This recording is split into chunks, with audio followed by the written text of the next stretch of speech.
بسم الله الرحمن الرحيم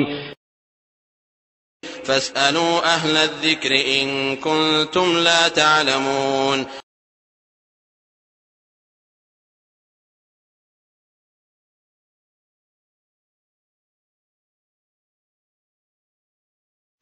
الحمد لله رب العالمين والصلاة والسلام على سيد الأنبياء المرسلين نبينا محمد وعلى آله وصحبه أجمعين أما بعد ভাই জানতে চেয়েছেন যে বাংলাদেশ থেকে অনেক হজ এবং উমরা পালনকারীরা মক্কা আগমন করেন, সেক্ষেত্রে তারা কি তাদের মৃত পিতামাতা আত্মীয় স্বজনদের নামে উমরা করতে পারবে নাকি? ভাই, বাংলাদেশ থেকে আসুক অথবা পৃথিবীর যে প্রান্তেই থাকুক না কেন, কোনো ব্যক্তি মৃত্যু ব্যক্তির নামে হজ এবং উমরা করতে পারবে, এটা শরীয়ত সম্মত। তবে শর্ত কিছু রয়েছে। শর্ত হচ্ছে এটাই, যেই ব্যক্তি মৃত্যু ব্যক্তির পক্ষ থেকে হজ এবং উমরা তথা বদলি হজ অথবা বদলি উমরা করবে, সেই ব্যক্তিকে কিন্তু ইতিপূর্বে তাকে আগে হজ অথবা উমরা আদায় করতে হবে। অ্যাট ফার্স্ট কেউ যদি কারোর বদলি হজ অথবা বদলি উমরা করে তাহলে হবে না। এরকম রিপোর্ট আমাদের কাছে এসেছে। বাংলাদেশ থেকে অনেক মসজিদের ইমাম মুয়াজ্জিন, স্বভাবত তারা নিম্নবিত্তের লোকেরাই এই সমস্ত দায়িত্ব পালন করে থাকে। তো অনেক মুসল্লিরা তারা ইমাম অথবা মুয়াজ্জিম সাহেবকে বলেন যে আমার পিতা মা মৃত্যুবরণ করেছে, তার পক্ষ থেকে আপনি বদলি হজটা করে আসুন। এই ইমাম মুয়াজ্জিনরা সাথে সাথে রাজি হয়ে যায়, অথচ সে ইতিপূর্বে নিজের জন্য হজ অথবা উমরা করে নাই। এটা কিন্তু ঠিক হবে না। এই হজ উমরাটা ওই মৃত্যু ব্যক্তির জন্য হবে না, ওই ইমাম মুয়াজ্জিনের জন্য অথবা যেই ব্যক্তি ইতিপূর্বে হজ উমরা করে নাই সেই ব্যক্তির জন্য হবে।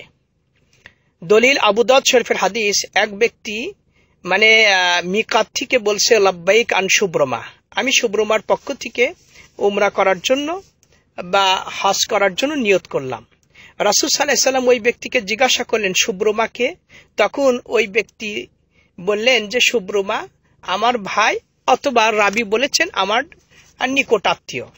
রাসূল বলছেন যে তুমি কি নিজের জন্য আগে হজ অথবা উমরা করেছো যে তুমি শুব্রমার জন্য হজ করার নিয়ত করেছো? সেই ব্যক্তি বলল যে না। এবার রাসূল বললেন তুমি নিজের হজ আগে করো, তারপরে শুব্রমার। তাহলে এইখানে এই হাদিস দ্বারা স্পষ্ট হচ্ছে যে ব্যক্তিকে আগে নিজে করতে হবে। এখন প্রশ্ন যে এই বিভিন্ন দেশ থেকে লোকজন এসে এই হজ অথবা উমরা করতে এসে দিনে 4-5টা উমরা করে থাকে। আয়েশা মসজিদে তানঈমে যেয়ে সেখান থেকে হেরাম বেঁধে দিনে একাধিক উমরা করেন। এইটার কতটুকু বৈধতা রয়েছে? ভাই, ইসলামটা অত্যন্ত সুন্দর, অত্যন্ত নিয়ম শৃঙ্খলা এবং এর সকল নিয়ম কানুন আল্লাহ এবং আল্লাহর রাসূল সাল্লাল্লাহু আলাইহি ওয়াসাল্লামের পক্ষ থেকে নির্দেশিত। যদি কোনো ব্যক্তি কোনো আমল করে সেটা কোরআন হাদিসের বহির্ভূত যদি হয়, সেটা যত সুন্দর করেই করুক না কেন, ওই ব্যক্তি নিজের দাবিতে যতটাই সোচ্চার হোক না কেন যে আমি সুন্দর করে করেছি, তার এই আমলটা আল্লাহ গ্রহণ করবেন না। সুতরাং এই উমরা আয়েশা মসজিদ থেকে একাধিক উমরা করা একই দিনে, এইটা হচ্ছে রাসূল সাল্লাল্লাহু আলাইহি ওয়াসাল্লামের আদেশ, আমল, কোনোটা থেকেই এর প্রমাণ মিলছে না।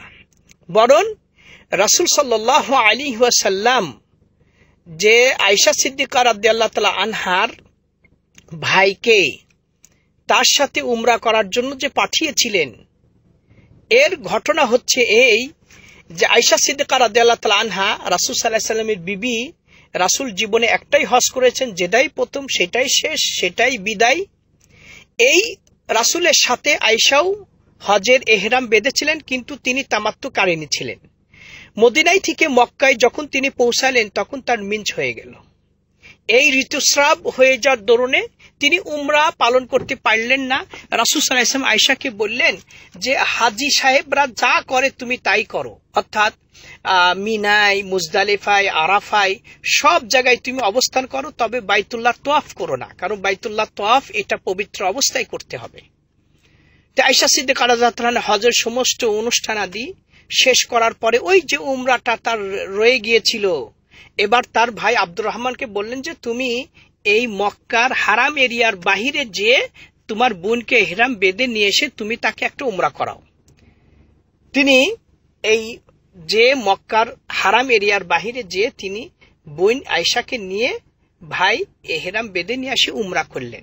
এইখানে সেই দিন সেই কারণেই কিন্তু মসজিদটার নামকরণ করা হয়েছে আয়েশা মসজিদ। আর রাসূল সাল্লাল্লাহু আলাইহি সাল্লাম তার ভাই আয়েশার ভাইকে কিন্তু বললেন না যে তুমি সুদূর মদিনায় থেকে এসেছো, কখন আবার আসার সুযোগ হবে কি না হবে, তোমার বোনের সাথে তুমিও ইহরাম বেঁধে একটা উমরা করে নিও, এরকম কথা কিন্তু রাসূল তাকে বললেন না।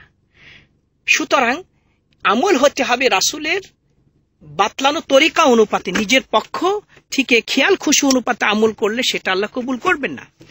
আর ইমামদের এখানে অভিমত এসেছে যে ইমাম মালিক, ইমাম শাফি, আহমদ বিন হাম্বল, আবু হানিফা ইনারা অভিমত ব্যক্ত করেছেন। একা ইমাম একা কথা বলেছেন। কোন ইমাম বলেছেন যে মানে কমপক্ষে এক উমরা থেকে আর এক উমরার মাঝে সময় হতে হবে 1 মাস, কেউ বলেছেন 2 মাস, কেউ বলেছেন কমপক্ষে 15 দিন, এইভাবে অভিমত ব্যক্ত করেছে। কিন্তু একই দিনে এই একাধিক উমরা করা, কখন চুল গজালো আর কখন মাথা মুন্ডালোর পরে চুল আবার কেমন করে স্বল্প সময়ের মধ্যে গজালো, আবার যে ঘন্টাখানেক পরে যে আবার উমরা করা, এটা শুধু খালি নিজেকে কষ্ট দেওয়াই ভাই, এটা এইভাবে কোনো প্রমাণ পাওয়া যায় না। সুতরাং মৃত্যু ব্যক্তির পক্ষ থেকে আপনি হজ উমরা করতে পারবেন, শর্ত হচ্ছে ব্যক্তি আগে করতে হবে। আর একই দিনে আয়েশা মসজিদে দিয়ে একাধিক উমরা করার এইটার সাপোর্ট আমরা করতে পারছি না, এটা বলছি না যে এটা জায়েজ হবে। কোন আলেম হয়তো বলেও থাকতে পারে, কিন্তু আসল যারা যোগ্য আলেম তারা কিন্তু এইটার সাপোর্ট করেন না, কারণ রাসূল সাল্লাল্লাহু আলাইহি সাল্লাম এইটা সাপোর্ট করেন নাই।